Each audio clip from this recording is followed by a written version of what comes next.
Acabamos de ler há poucos instantes o texto de 1 Samuel, capítulo 1, versículos do 1º ao 7º versículo. Portanto, entraremos hoje em outro assunto, em outro tema.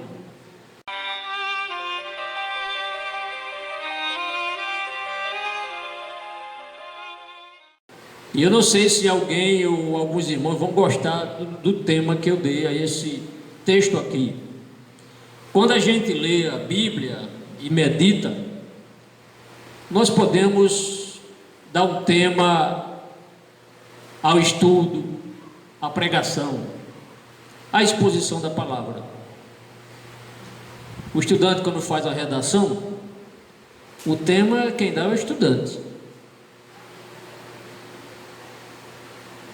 E o pregador, o ensinador, ele extrai da Bíblia, após refletir, após meditar, um tema. Como eu disse, eu não sei se o tema vai agradar alguns irmãos. O tema é esse: as causas da tristeza de Ana. Aí você pode estar pensando, pastor, eu passei o dia hoje resolvendo o problema e o senhor ainda me traz um tema falando sobre tristeza. O senhor não tem aí um tema assim bem pentecostal para eu glorificar o nome do Senhor? Mas irmãos, nem sempre nós vamos ouvir aquilo que nós gostaríamos de ouvir. Os irmãos concordam? Se fosse para vir só mensagem dessas bem pentecostais, para a gente glorificar o nome do Senhor, essa é a mensagem que eu quero ouvir. Mas nem sempre Deus quer que nós ouçamos aquilo que a gente está disposto a ouvir. A igreja concorda? Glória a Deus. Portanto, esse é o tema: as causas da tristeza de Ana. E desde já eu assumo aqui a carência das orações da igreja em meu favor, para que o Senhor me ajude aqui. Eu me preparo, estudo a palavra, enquanto estou estudando, estou orando, meditando, o Espírito Santo me ajudando, mas sempre o Senhor tem algo especial que não está aqui no programa preparado para a igreja. E isso aqui é maravilhoso.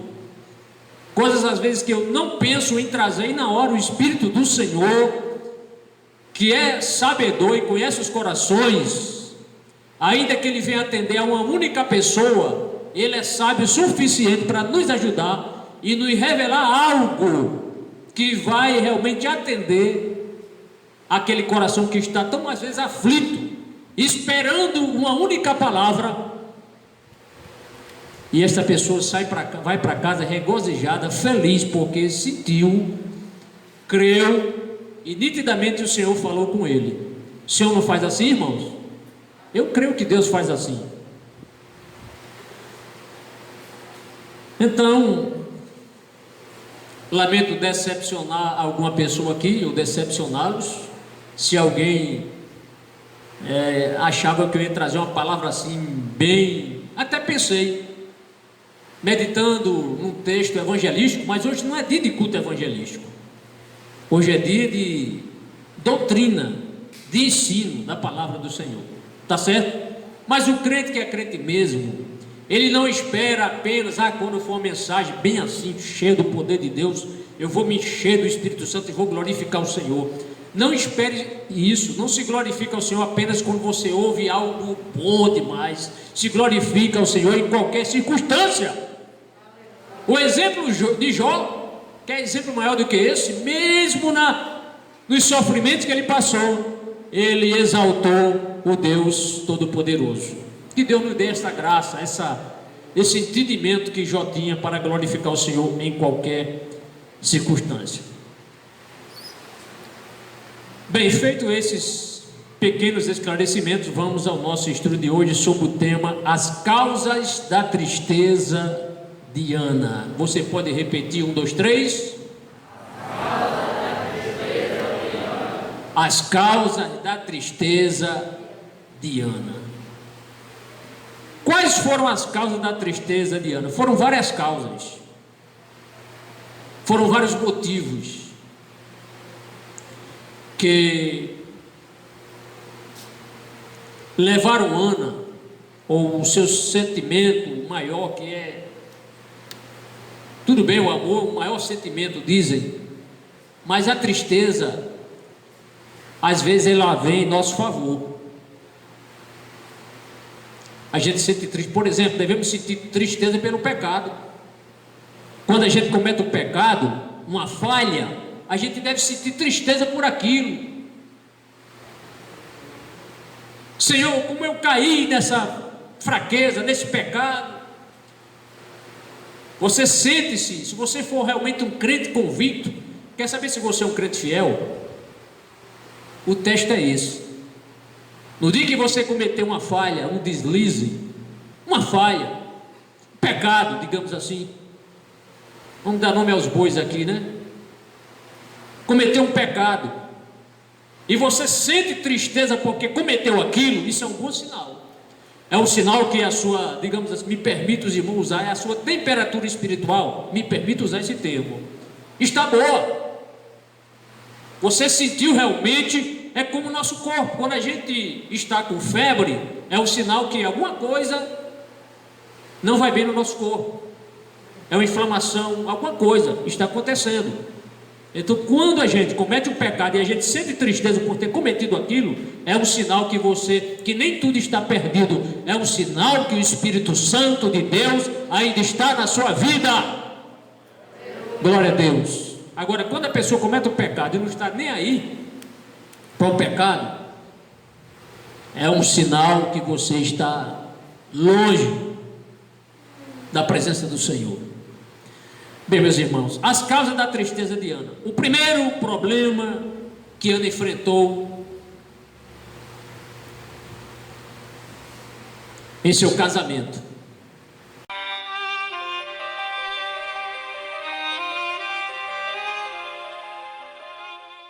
O primeiro problema que ela enfrentou em seu casamento, qual foi? Ela dividia o seu marido com outra mulher. Esse foi o primeiro problema que motivou a sua tristeza. Ela dividia o seu marido com outra mulher. Isso está no versículo 2, mantenha sua Bíblia aberta, por favor. E confira comigo, o versículo 2, na parte A, o texto é claríssimo quando diz: e este, isto é, Eucana, tinha 2 mulheres. O nome de uma era Ana, e o nome da outra, Penina. Para início de conversa, digamos assim, a poligamia, ela nunca foi defendida na Bíblia. Pastor, que palavra é essa? Poligamia. Vou explicar. O que é poligamia? É a união conjugal de um homem com mais de uma esposa. Poligamia é isso, a união de um homem com mais de uma esposa, que era o caso de Eucana. Mas, pastor, mas Deus tolerava, sim. Mas Deus não direcionou o casamento para ser dessa forma. Deus até permitiu, isto é, Deus tolerou, mas Deus nunca aprovou essa união de um homem com mais de uma esposa. Nunca. E qual é o modelo ideal de Deus? O modelo ideal de Deus é o casamento monogâmico. O que é o casamento monogâmico? É a união entre um homem e uma mulher. É o casamento monogâmico. Este sim foi aprovado por Deus. Qual a base bíblica, pastor? Vamos abrir nossas Bíblias. Consulte a palavra do Senhor em Gênesis capítulo 2. Gênesis capítulo 2. versículo 21 a 24. O texto diz: Então o Senhor Deus fez cair um sono pesado sobre Adão, e este adormeceu. E tomou uma das suas costelas e cerrou carne em seu lugar. E da costela que o Senhor Deus tomou do homem, formou o que, irmãos? Uma mulher, e trouxe-a a Adão. E disse a Adão: Esta é agora osso dos meus ossos e carne da minha carne. Esta será chamada varoa, porquanto do varão foi tomada. Portanto, deixará o varão o seu pai e a sua mãe, e apegar-se-á a sua mulher, e serão ambos uma carne. Veja que não está no plural, as suas mulheres, não. Está no singular, apegar-se-á a sua mulher. Isto é, Deus criou o casamento monogâmico, que é o casamento aceito aqui no Brasil, em outros lugares também. Mas vamos para o Novo Testamento e vamos ver qual é a posição de Jesus sobre esta questão do casamento monogâmico. Será que Jesus aprova o casamento ou a poligamia? Abramos a palavra do Senhor agora em Mateus capítulo 19. Mateus capítulo 19. Vamos ler o que o Senhor Jesus disse na sua palavra. Mateus capítulo 19, versículos 4 e 6. Palavra do Senhor Jesus, irmãos. Ele, porém, respondendo, disse-lhe: Não tendes lido que, no princípio, o Criador os fez macho e fêmea? E disse: Portanto, deixará o homem pai e mãe, e se unirá à sua mulher, e serão dois numa só carne. Aqui está novamente Jesus confirmando, isto é, ratificando o que a palavra do Senhor nos diz no livro do Gênesis. Então aqui está essa situação. O problema, ou o primeiro problema que Ana enfrentou na sua vida, que lhe trouxe tristeza, é que ela disputava, podemos assim entender, o seu marido, ou dividia o seu marido com outra mulher. Será que hoje alguma mulher ficaria feliz em saber que seu marido, que prometeu amá-la em todas as circunstâncias, qual será a atitude de uma mulher que sabe que seu marido tem uma amante, por exemplo? Ela vai ficar muito triste, decepcionada, vai estragar o relacionamento. Portanto, meu amado irmão, você que é casado, valorize o seu cônjuge, valorize a sua esposa, ame a sua esposa, elogie sua esposa. Amém, irmãos? É para dizer amém, irmãos. Assim seja. Qual é a mulher, qual é a esposa que não gosta de ser elogiada pelo marido? Elogie sua esposa. Aí você diz: faz tanto tempo que minha esposa... Faz tempo, já perdi até assim a noção de tempo que ela me diz que me ama. E você? Quando foi que você disse que ama a sua esposa? Diga sempre. Elogie. Quando ela fizer um almoço ali para você, aquele suco gostoso, aquele bife gostoso, qualquer comida, elogie: minha filha, que comida gostosa, aqui está minha esposa. Quer testemunha do que eu estou falando para os irmãos? Elogie, sabe por quê? Porque se você não elogiar, o inimigo vai usar alguém para elogiar a sua esposa. Ela vai passando na rua, aí alguém diz alguma coisa que ela vai gostar, ou mesmo que ela não goste, mas pelo menos ela ouviu. Só faz tempo que meu marido não diz isso. Valorize a sua esposa, meu querido irmão. E esposa também, valorize seus maridos. Amém? Aí você diz: pastor, eu sou solteiro. O que é que eu faço? Um dia você vai vai se casar, não vai? Então já está aprendendo a partir de hoje. Valorize o seu cônjuge, né, irmão Joel? Valorize sua esposa. Mas qual foi o segundo problema de Ana? O segundo problema de Ana e seu casamento, ela não podia gerar filhos.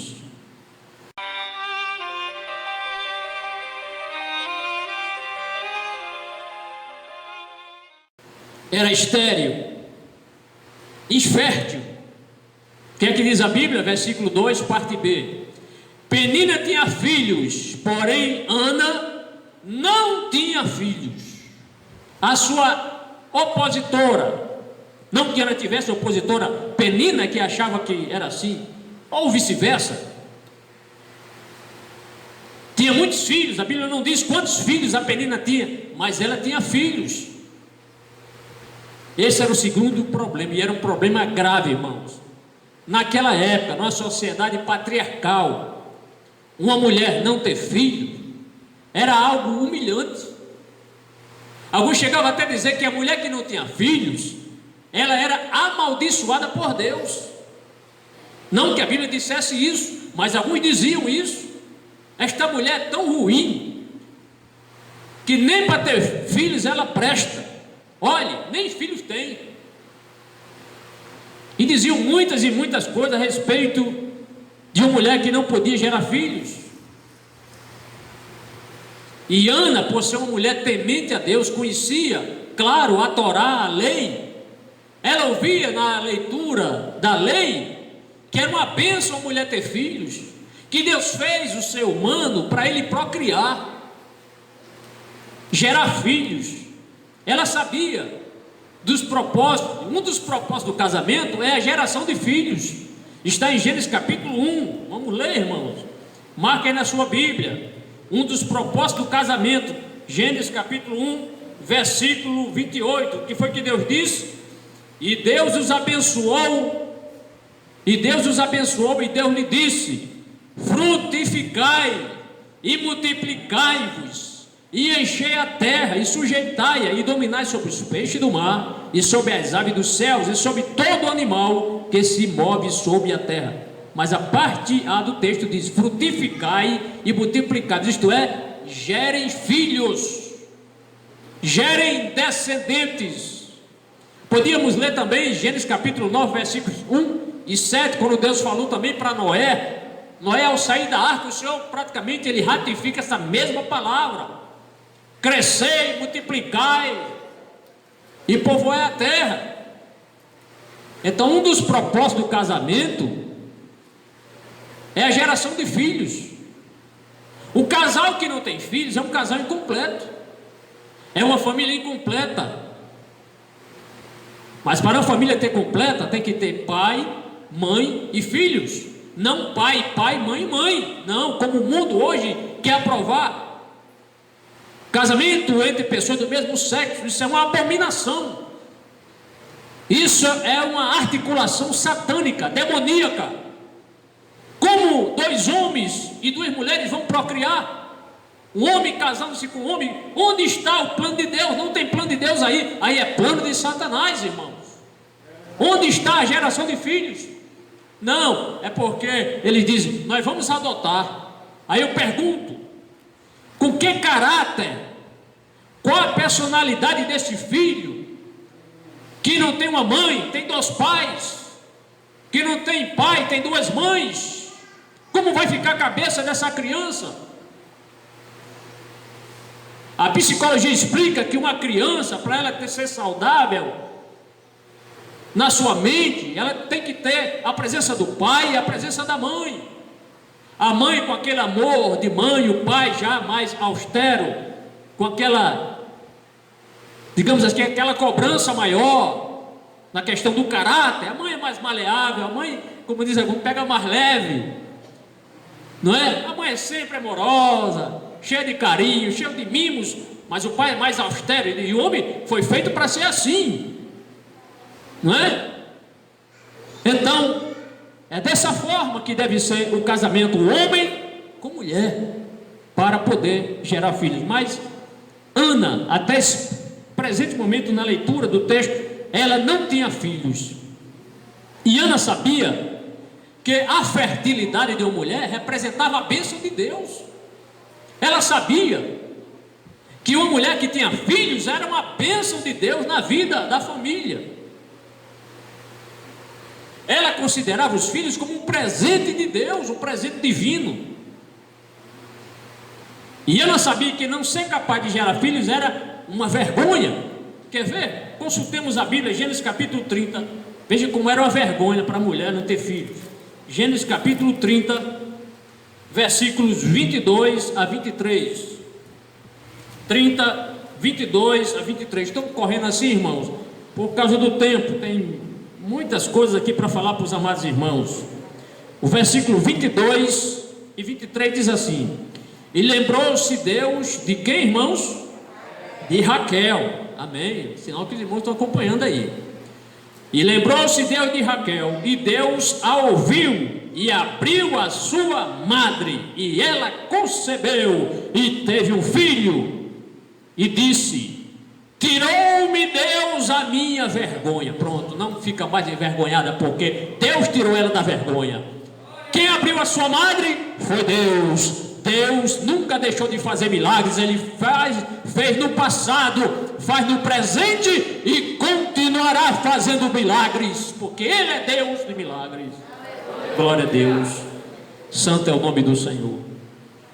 Mas amados, qual é o terceiro problema de Ana? O terceiro problema de Ana em seu casamento, sabe qual era? Ou qual foi? Ela tinha que suportar as provocações de Penina.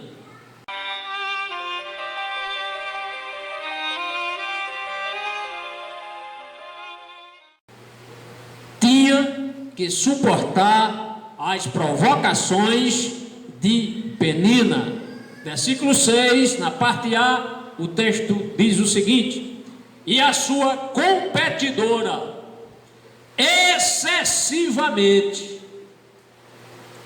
a irritava para a embravecer.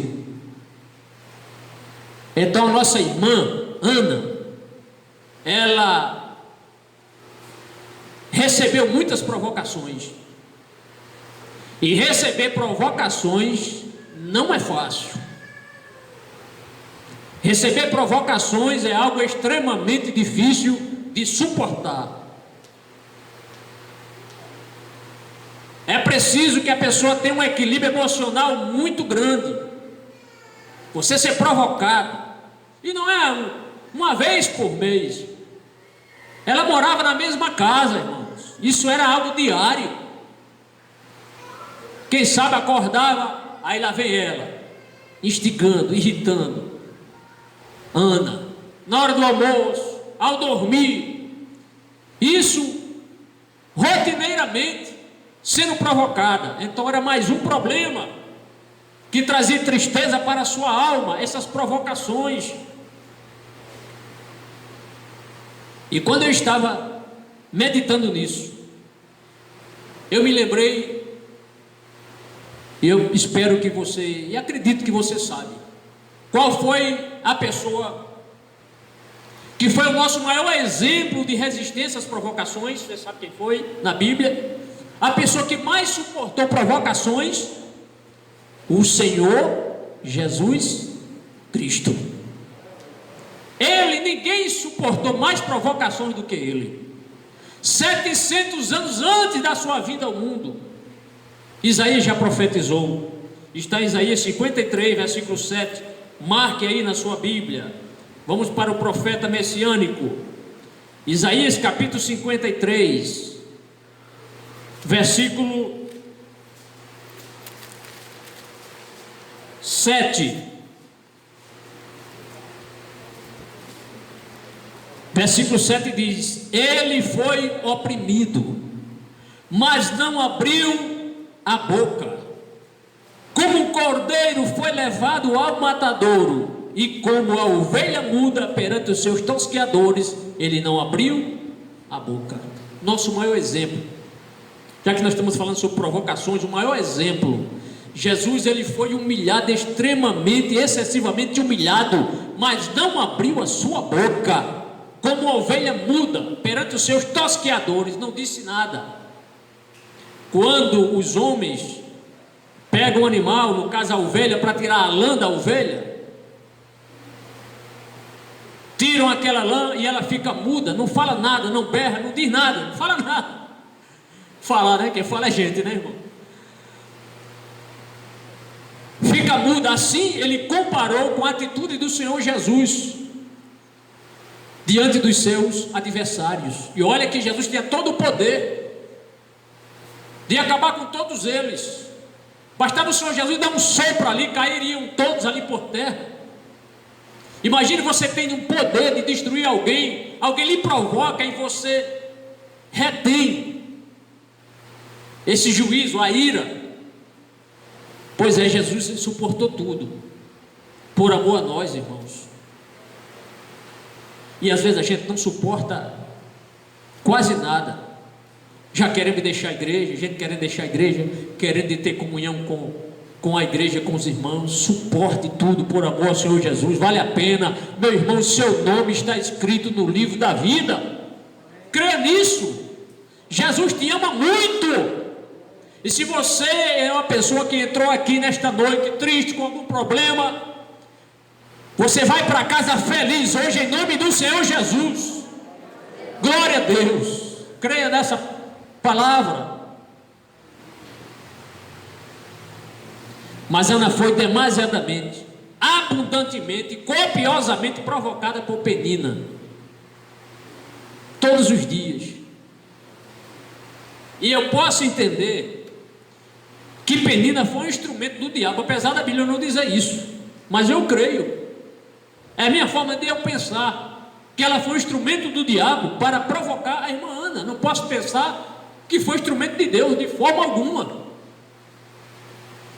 mas o instrumento de Satanás, do tentador. Quem tenta não é o tentador, tentando Ana, para Ana, quem sabe amaldiçoar Deus, quem sabe Ana tirar sua própria vida. Olha, não há razão, eu sou uma mulher que não tenho filhos, eu sou uma mulher amaldiçoada por Deus, eu não posso nem gerar, eu sou uma mulher que vou passando na rua, as pessoas falam mal de mim. Olha, lá vai aquela mulher que foi amaldiçoada por Deus, ela não tem filhos. Mas Ana, enquanto Penina provocava Ana ficava em silêncio, só esperando em Deus. Penina era uma mulher contenciosa, mulher litigiosa, mulher briguenta. Existe isso hoje? Como existe?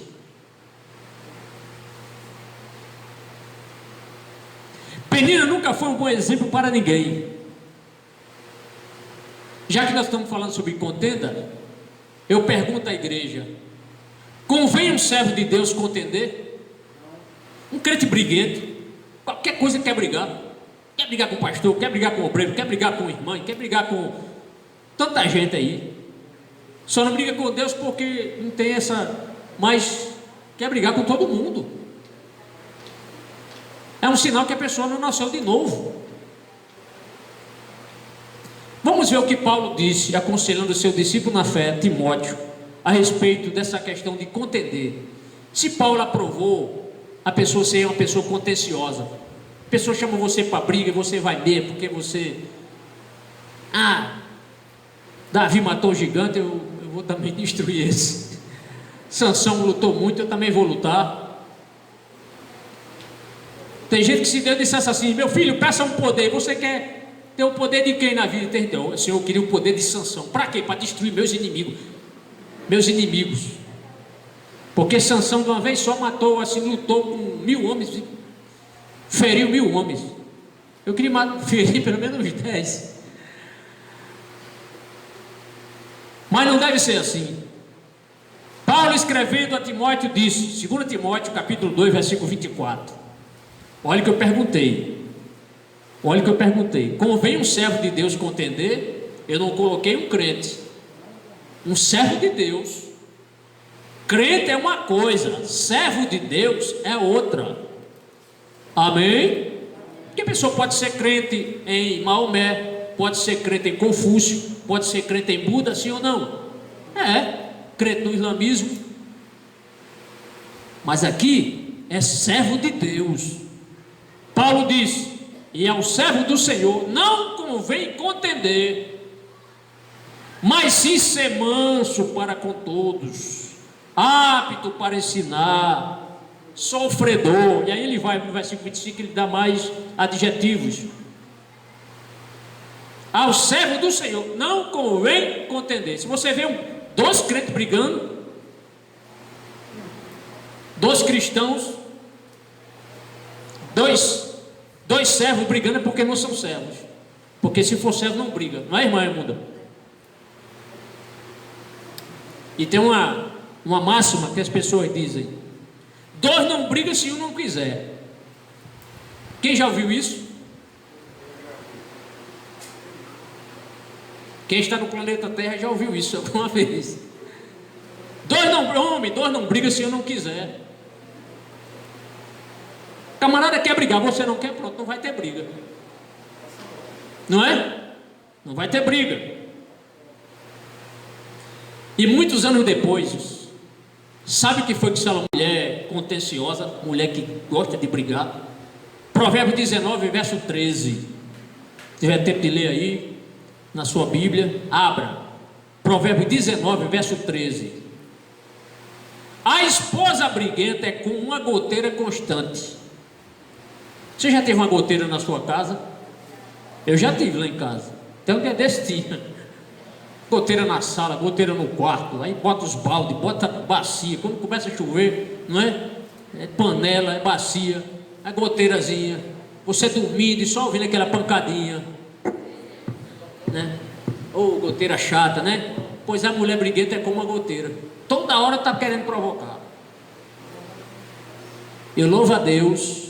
E aqui está minha querida e amada e linda esposa, a irmã Jane, que nunca levantou a voz para mim. Amém, irmãos? Glória a Deus. Glória a Deus. Eu louvo a Deus porque ela pôde estar aqui hoje, porque é um exemplo para mim de mulher de Deus. Você pode dizer isso a respeito da sua esposa também? Nunca alterou a voz, não é briguenta, é uma mulher de oração. E eu espero que aqui nesta igreja também as nossas queridas irmãs sejam pessoas de Deus, mulher de Deus. E se um dia algum pastor, eu ou outro pastor que me substitua, queira colocar a sua esposa, meu irmão, em determinada função, você possa dizer: pastor, realmente minha esposa é uma mulher digna, é uma mulher de Deus, é uma mulher de oração, é uma mulher não contenciosa, e a glória toda é para o nosso Deus, que merece honra e glória para todos sempre. Mas Penina era briguenta, enquanto Ana, ela preferia ficar em silêncio, triste, mas em silêncio. Bendito seja Deus. Se partisse para a briga, quem estaria em desvantagem? Ana. Por quê? Porque os homens iriam apoiar quem? Iriam dar razão a quem? A Penina. Ia dizer: olhe, você é mulher amaldiçoada por Deus, você não tem razão nenhuma de estar brigando com Penina. Todo mundo ia dar crédito e razão a Penina. Então, até nisso, Ana, eu penso que ela estava em desvantagem. As pessoas iriam dar razão a quem? A Penina. Então Ana, fez o discurso do sábio, ficou em silêncio. Naquela cultura patriarcal, era uma sociedade patriarcal. O que é uma sociedade patriarcal? É um governo de homens. Os homens é que prevaleciam, eram os homens que tomavam as grandes decisões. As mulheres naquela época não tinham tanto valor. Jesus foi quem deu valor às mulheres, viu? Como Jesus deu valor às mulheres, não é? Em outra ocasião, quem sabe, falaremos sobre isso. Então os homens dariam, sem dúvida, razão a Penina, a mulher que era fértil, não é? Penina era uma mulher fértil. O versículo 2 mostra: Penina tinha filhos, porém Ana não tinha filhos. E deixe-me dizer uma coisa: você sabia que se Ana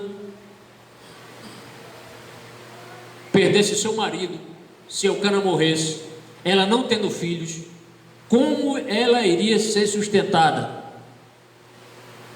Era difícil, irmão, uma mulher naquela época, casada, não ter filhos e o marido morresse. Quem iria sustentar? A família dela? Não.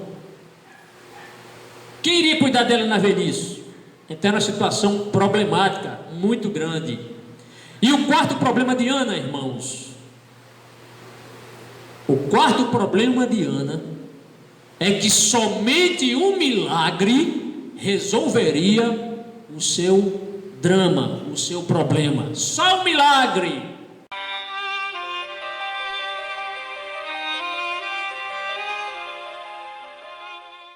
Tem hora que você está tão cheio de problemas que você diz, irmão, só um milagre, só Deus na minha vida. E eu quero dizer que Deus vai chegar na sua vida, se você esperar no Senhor. Ana sabia esperar no Senhor, não deixou de ser crente, não amaldiçoou a Deus, ao contrário, submetia-se a Deus, não deixava de ir aos cultos, porque sabia que lá estava o seu refúgio, estava a sua fortaleza. Aleluia. Glória seja dadas ao nome do Senhor. O quarto problema de Ana, somente um milagre resolveria o seu problema de esterilidade. Só um milagre, irmãos. Inclusive 2 vezes está dito aqui no texto que ela era estéril, não podia gerar filhos. Olha o versículo 5, por gentileza. Versículo 5, parte B. O texto diz clarissimamente: porém o Senhor lhe tinha cerrado a madre. Quem impediu ela de ter filhos? Quem impediu?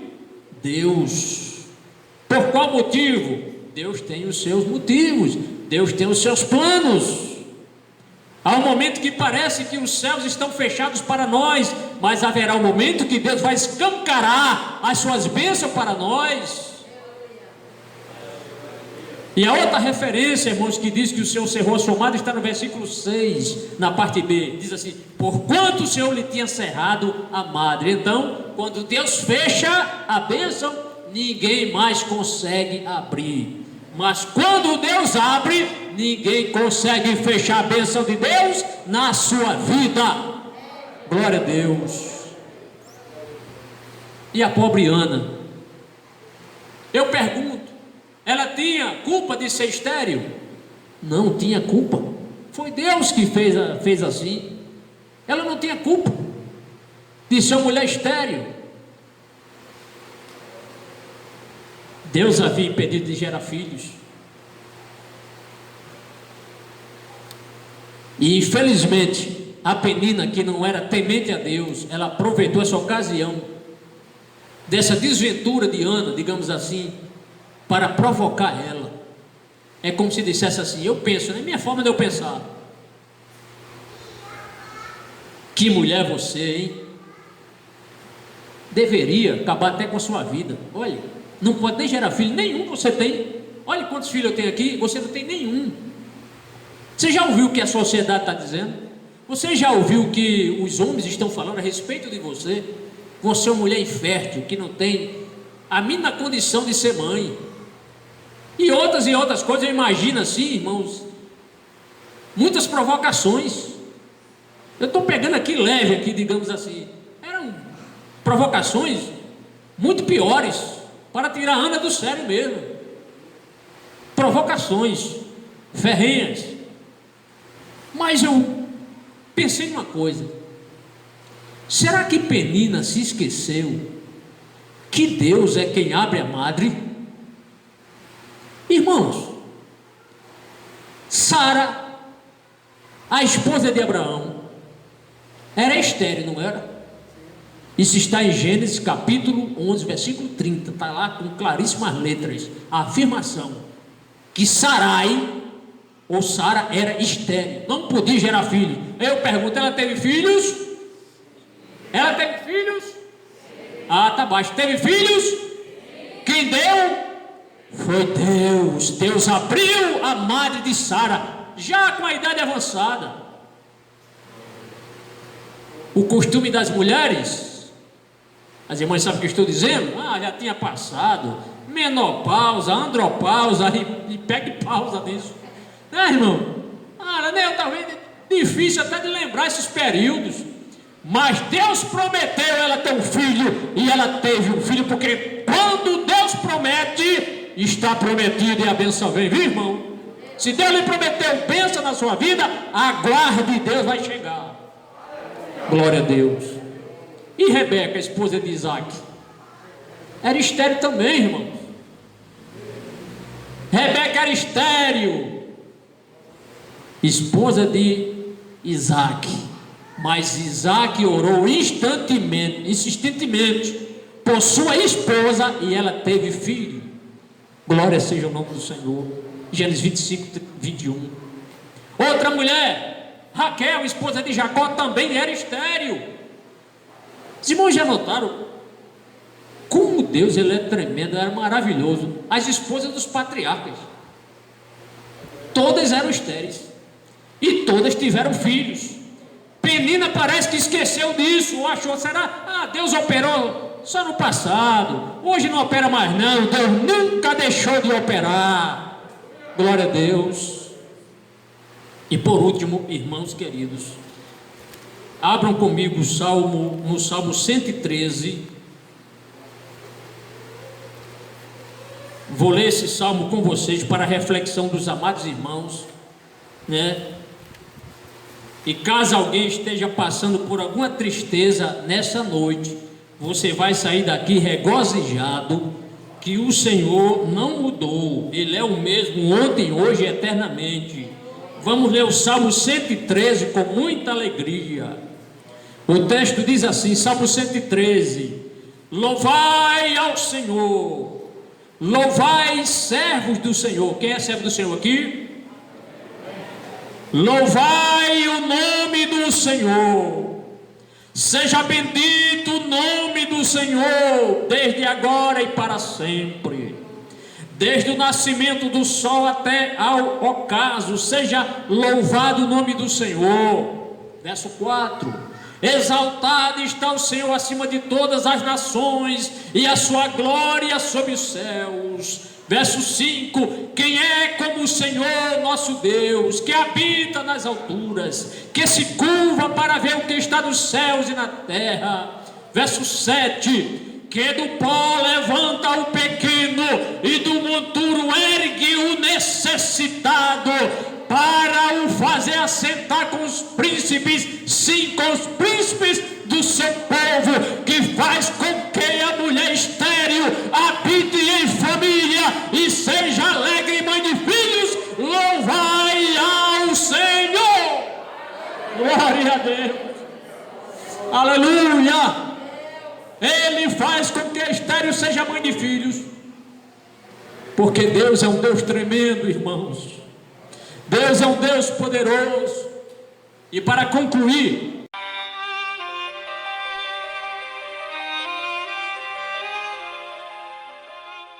este assunto continua, viu, irmão? Próxima quinta-feira, em nome do Senhor Jesus, falaremos sobre a solução de Ana.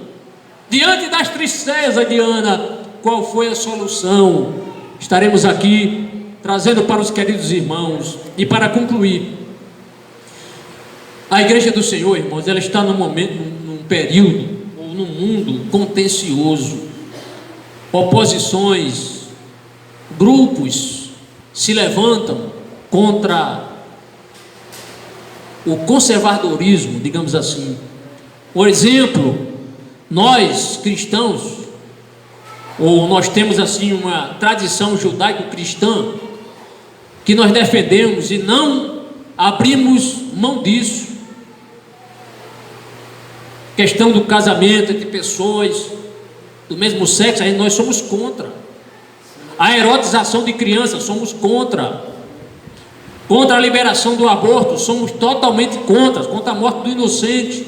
Mas grupos no mundo têm se levantado, tentando através da justiça.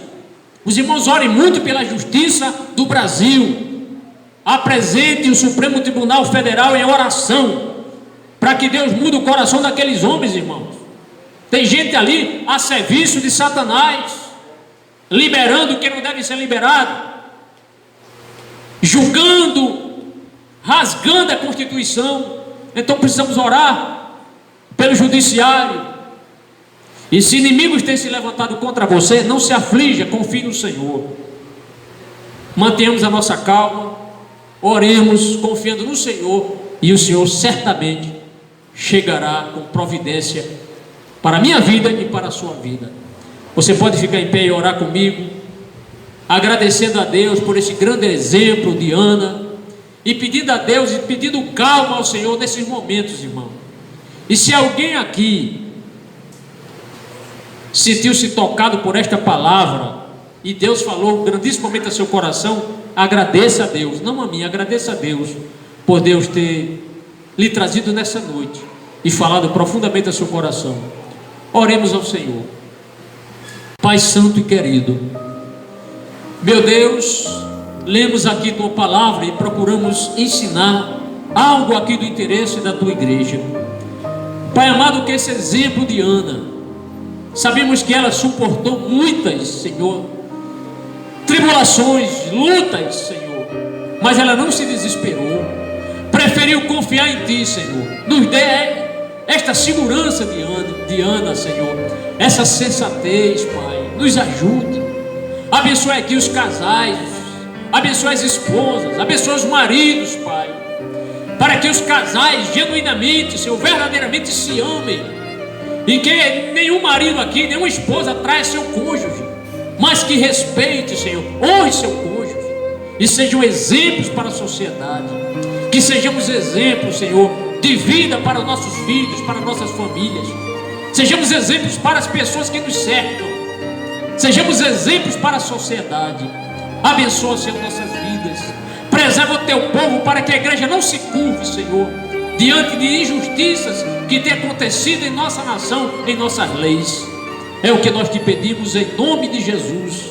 E a igreja diz: amém. Senhor, estás comigo em todo o tempo, fazendo-me feliz no sofrimento. A dar-me cada dia o teu sustento e graça para cumprir teu mandamento. Sim, estás comigo em todo o tempo,